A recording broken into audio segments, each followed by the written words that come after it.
are the wrongest person on this planet. ऐसा मारना चाहिए उनको, उठा उठा के पटक के देना चाहिए गांडुओं को जो हिंदुस्तान का खाते हैं। नाजिब नाजिब, अरे जोर से बोलो नाजिब नाजिब नाजिब।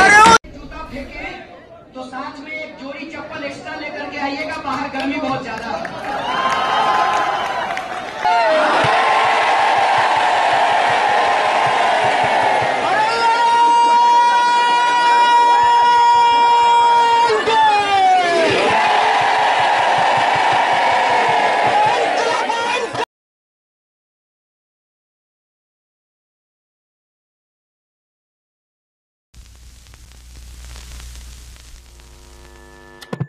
हेलो, आज हम बात करेंगे कन्हैया कुमार से। कन्हैया कुमार जो कि एक्स JNU प्रेसिडेंट रह चुके हैं और अभी जवाहरलाल यूनिवर्सिटी में अपनी पढ़ाई कर रहे हैं। आज हम उनसे कुछ बात करेंगे कुछ ऐसे सवालों से के ऊपर और हम जानना चाहेंगे कि आखिर में उनकी इस बारे में क्या राय है। तो hello Kanhaiya ji, thank you आप आज हमसे जुड़ रहे हैं। थैंक यू कि आप हमसे बातचीत के लिए आए हैं और बहुत बहुत शुक्रिया आपको। तो मेरा पहला सवाल है कि the recent protest which are going on in the university regarding Atul Johri who is charge with sexual harassment case, जिनके ऊपर 9 लड़कियों ने मतलब कंप्लेन किया है, तो अभी तक उनको पकड़ा क्यों नहीं गया पुलिस ने? अभी तक क्या इतनी क्या पुलिस को सोचना पड़ रहा है, दो राय क्यों लगानी पड़ रही है कि ऐसा सेक्सुअल ऑफेंडर है यूनिवर्सिटी के अंदर जो लड़कियों की राइट्स के लिए ठीक नहीं है, तो उनको पकड़ क्यों नहीं रहे हैं अभी तक? देखिए, ये तो जब भी आप इस देश के अंदर किसी भी अपराध के बारे में मूल्यांकन करेंगे, विश्लेषण करेंगे, तो आप इस नतीजे पे पहुंचेंगे कि जो लोग पावरफुल होते हैं या जिनका कनेक्शन पावर में बैठे हुए लोगों से होते हैं और ताकतवर जो लोग हैं, उनके खिलाफ़ कोई कार्रवाई होने में मुश्किल होती है।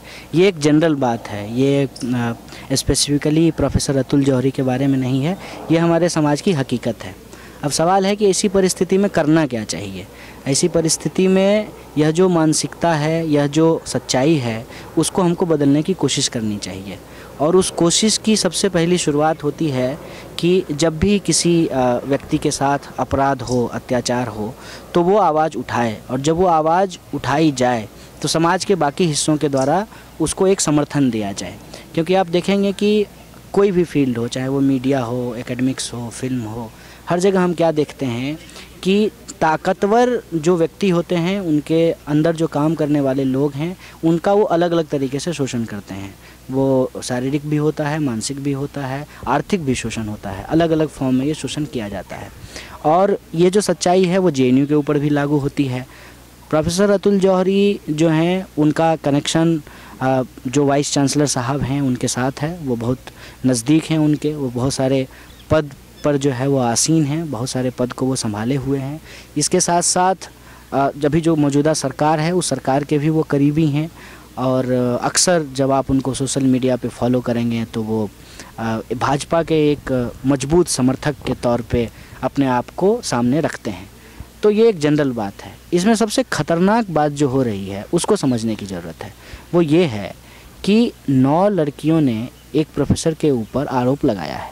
सबसे बुनियादी बात यह है कि निष्पक्ष तरीके से आरोप की जांच हो, और वो आरोप निष्पक्ष हो, इसके लिए वो जो प्रभावशाली व्यक्ति है वो उस जांच को प्रभावित ना करे, उसको सारे पदों से मुक्त कर देना चाहिए।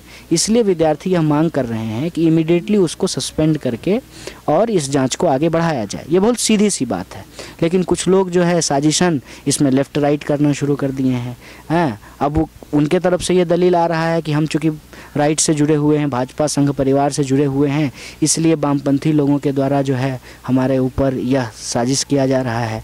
मैं ये कह रहा हूँ कि व्यक्ति का किसी विचारधारा से जुड़ा होना एक बात है, व्यक्ति की अलग अलग जाति और धर्म पे पहचान होना दूसरी बात है, व्यक्ति का किसी बड़े पद पे आसीन होना ये तीसरी बात है। इसमें सबसे महत्वपूर्ण क्या है कि किसी भी व्यक्ति के द्वारा यदि अपराध किया गया है तो उसको अपराधी को तौर पे देखा जाए, और जब तक वो अपराध सिद्ध नहीं होता है तब तक वो आरोपी है। इस नज़रिए से इस पर बातचीत होनी चाहिए।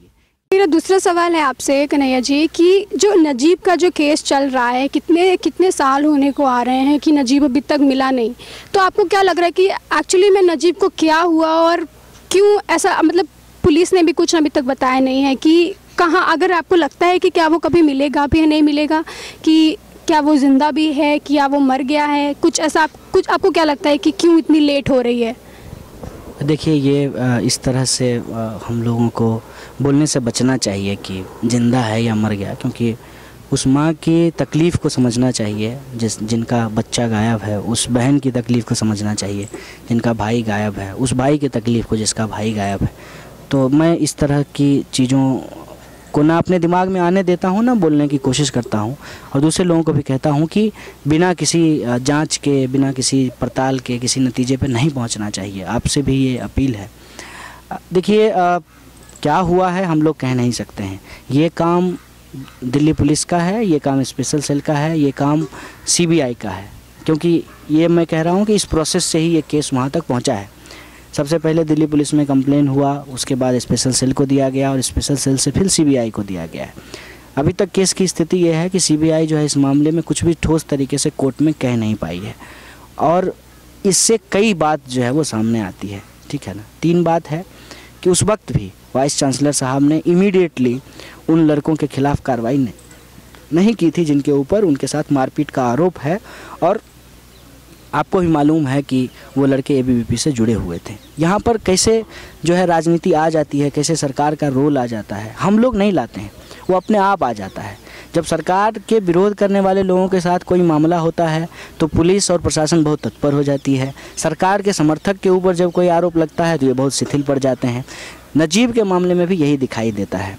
कहाँ है, क्या हुआ, ठीक है, ये सारी चीज़ों पे एक रिपोर्ट फाइल करना और स्टेटस बताना, स्थिति जो है उसके बारे में जानकारी देना, ये सीबीआई की जिम्मेवारी है। सीबीआई इस मामले में अभी तक कुछ नहीं कर पाई है, इसीलिए हमारी जो जांच एजेंसी है उसके कार्य करने के तरीके पे भी एक सवाल हो रहा है कि सीबीआई बहुत एक्टिव हो जाती है जब विपक्ष के किसी नेता का सवाल आता है या सरकार का विरोध करने वाले किसी व्यक्ति का सवाल आता है, और बहुत निष्क्रिय हो जाती है जब एक साधारण परिवार के लड़के के साथ कुछ होता है, या आप कह लीजिए कि जिस बैकग्राउंड से नजीब आते हैं, एक साधारण परिवार से, उनकी माँ को उनका बच्चा जब वापस ला करके देने का सवाल है तो इसमें कोई तत्परता दिखाई नहीं देती है। आपके ऊपर एंटी नेशनल होने का लोगों की तरफ से ढप्पा लगाया गया, जो कि 9 फरवरी को जो इंसिडेंट हुआ था, आपको क्या लगता है उसके बाद से आपकी ज़िंदगी में कुछ चेंजेस आए हैं? उसकी वजह से लोगों का रवैया आपकी तरफ कुछ बदला है, कुछ पॉजिटिव या कुछ नेगेटिव, कुछ ऐसा कुछ हुआ है? देखिए, पिछले 2 सालों में हमने बहुत कुछ झेला है। उसमें पॉजिटिव भी है और नेगेटिव भी है, उसमें नफ़रत भी है और प्यार भी है, उसमें गुस्सा भी है और समर्थन भी है, उसमें उम्मीद भी है और निराशा भी है। लेकिन उसमें एक लाइन खिंची हुई है, जो लोग सरकार में हैं, जिनको इस सरकार से लाभ मिल रहा है, और वो बहुत कुछ लोग हैं, वो बिल्कुल आंख बंद करके, आप समझ लीजिए कि किसी नशे में जब कोई व्यक्ति होता है कि उसको कुछ नहीं दिखाई देता है, उस नशे में, सत्ता के नशे में कुछ चूर लोग हैं, मदहोश हैं बिल्कुल, और ये गुरूर है उनका कि जो है एक साधारण इंसान को बिना किसी आरोप के बार बार एंटी नेशनल और देशद्रोही बोल रहे हैं, नफ़रत, कन्फ्यूजन और जो है हिंसा भड़काने की कोशिश कर रहे हैं। उनके अलावे एक बड़ा हिस्सा है इस समाज का जो अब इस बात को समझने लगा है कि आज के डेट में कोई भी सरकार का विरोध करेगा उसको इमीडिएटली एंटी नेशनल कह दिया जाएगा, और यह लिस्ट लगातार लंबी होती जा रही है। रवीश कुमार, अमर्त्य सेन, प्रकाश राज, न जाने कितने नाम, कितने पत्रकार, कितने बुद्धिजीवी, कितने किसान, कितने मजदूर इसमें शामिल होते जा रहे हैं। हद तो तब हो गई कि अभी किसानों का मार्च हुआ महाराष्ट्र में इतना बड़ा, तो उन किसानों को एंटी नेशनल कह दिया गया। अभी एसएससी को लेकर के लोग प्रोटेस्ट कर रहे हैं तो उन विद्यार्थियों को एंटी नेशनल कह दिया गया। मतलब जो भी लोग सरकार की गलत नीति का विरोध कर रहे हैं उनको एंटी नेशनल कहा जा रहा है। तो मुझे अब इस शब्द से कोई बुरा फील नहीं होता है। मुझे लगता है कि जब ये एंटी नेशनल बोलते हैं तो दरअसल ये बोलने की कोशिश कर रहे हैं कि हम प्रो कॉन्स्टिट्यूशन हैं, हम प्रो नेशन हैं, हम प्रो सोसाइटी हैं, हम प्रो पुअर हैं, हम प्रो पीपल हैं। इसलिए ही इस बात को भटकाने के लिए एंटी नेशनल शब्द का इस्तेमाल कर रहे हैं। उस केस की बस मैं स्थिति आपको बता दूं कि लगातार ये कह रहे हैं कि पूरे देश में जो है भाजपा का झंडा लहलहा रहा है, भाजपा हर जगह जीत रही है, इनके हाथ में पूरे देश की सत्ता है। अगर मैं एक बहुत साधारण व्यक्ति हूँ, अगर मेरे खिलाफ़ इनके पास कुछ भी होता तो क्या ये मुझे छोड़ देते? क्या मुझे खुला छोड़ देते कि तुम घूमो और जो है घूम घूम करके सरकार की नीतियों की आलोचना करो, सरकार के सामने एक विकल्प के तौर पे सामने आओ? ऐसा तो वो छोड़ते नहीं। ये अपने आप में ही केस के बारे में बहुत सारी चीज़ें कह जाता है कि राष्ट्रपति भी भाजपा से हैं, उपराष्ट्रपति भी भाजपा से हैं, प्रधानमंत्री, गृह मंत्री सब भाजपा के हैं, दिल्ली पुलिस भी केंद्र सरकार के अधीन है, दिल्ली पुलिस ने ही ये केस फाइल किया है, अभी तक आरोप पत्र ही नहीं है इस केस में, और दूसरे जो मामले थे कोर्ट में उसको ऑलरेडी उच्च न्यायालय ने जो है निरस्त कर दिया है। जो JNU ने एक जांच कमेटी की रिपोर्ट सबमिट की थी उसको जो है उच्च न्यायालय ने निरस्त कर दिया और कहा कि दोबारा से जांच कीजिए। कहने का मतलब ये है, अभी कल परसों एक और न्यूज़ आई है कि जी न्यूज़ में जो वीडियो दिखाए गए हैं वो वीडियो डॉक्टर्ड हैं। तो ये नकली वीडियो, नकली बात, नकली भाषा, नकली वादे, नकलची लोग हैं, ये नक्काल लोग हैं। इसीलिए कहते हैं ना, जाके पैर न फटे बिबाई सो का जाने पीड़ पड़ाई, ठीक है ना। जो खुद अपने जीवन में दर्द नहीं झेलते हैं उनको दूसरे का दर्द समझ में नहीं आता है, जो जैसा होते हैं उनको वैसा ही लोग दिखाई देते हैं। तो ये नकली लोग हैं, इनको हर जगह यही नकलची चीज़ें फैलानी है। तो इनसे हमको देशभक्त होने का या फिर जो है नेशनलिस्ट होने का प्रमाण पत्र नहीं चाहिए। मैं अपने काम से, अपने जीवन जीने के तौर तरीक़ों से और समाज के प्रति जो मेरा नज़रिया है उसको अपने जीवन में लागू करा करके इस बात को साबित करूंगा। और मुझे पूरा भरोसा है कि इस देश में कोई व्यक्ति खतरे में नहीं है, कोई पार्टी खतरे में नहीं है। दरअसल इस देश का संविधान और लोकतांत्रिक परंपरा खतरे में है और उसको बचाने का प्रयास करना ये टैक्स पेयर्स के पैसे पे ली जाने वाली शिक्षा की सबसे बड़ी अदायगी होगी और मैं उसको करने की कोशिश कर रहा हूँ। Thank you. तो अभी हम यहाँ पर ख़त्म करेंगे अपना वीडियो।